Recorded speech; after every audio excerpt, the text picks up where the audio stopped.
Hey healers, it is Sarada Muladhara, the root chakra goddess with the moon.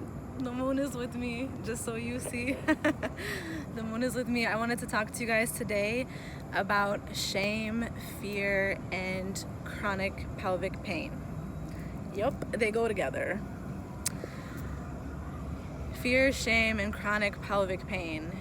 Owie! And chronic pelvic pain often coexists with painful sex, inability to accept penetration, as well as chronic urinary incontinence. These things are really touchy. Like, it's hard to talk about these things. There's a high degree of embarrassment. Whoa. We got a visitor.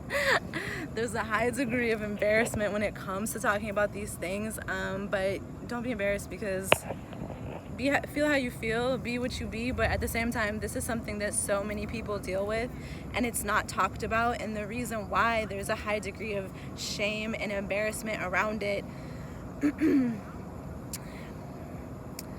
is because the suppression of this energy benefits the status quo. If you were able to openly talk about these experiences and this issues that you experience, then more healing would come. Healing would come much easier and quicker. But the more we suppress things and the more we feel shame and embarrassment around them, the harder it is to heal, because we're not even feeling them, we're not even dealing with them, we're not even making ourselves allowed to be aware of them and allowed to make others aware of them. There's a huge controversy within the community of people who suffer from chronic pelvic pain and chronic urinary incontinence, where a lot of people don't want to associate these illnesses with childhood sexual abuse. But if you really sit and think about it, there's no way that these illnesses aren't related to childhood sexual abuse. There's no way. And for those of you who don't know who I am, I specialize in working with survivors of sexual assault. I specialize in working with sex workers in particular who are survivors of sexual assault. And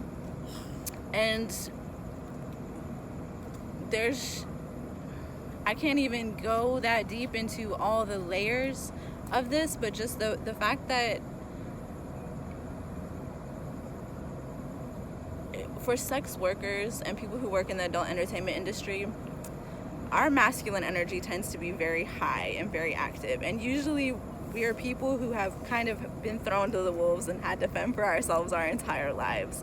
And this creates an overabundance of masculine energy that creates that drive, that ability to be go-getter, that ability to go get it, and hustle hard.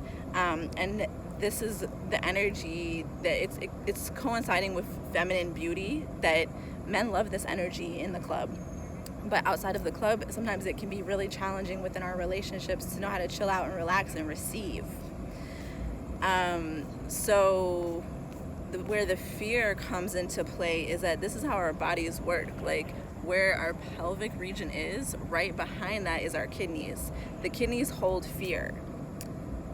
The bladder holds fear, specifically the fear of letting go.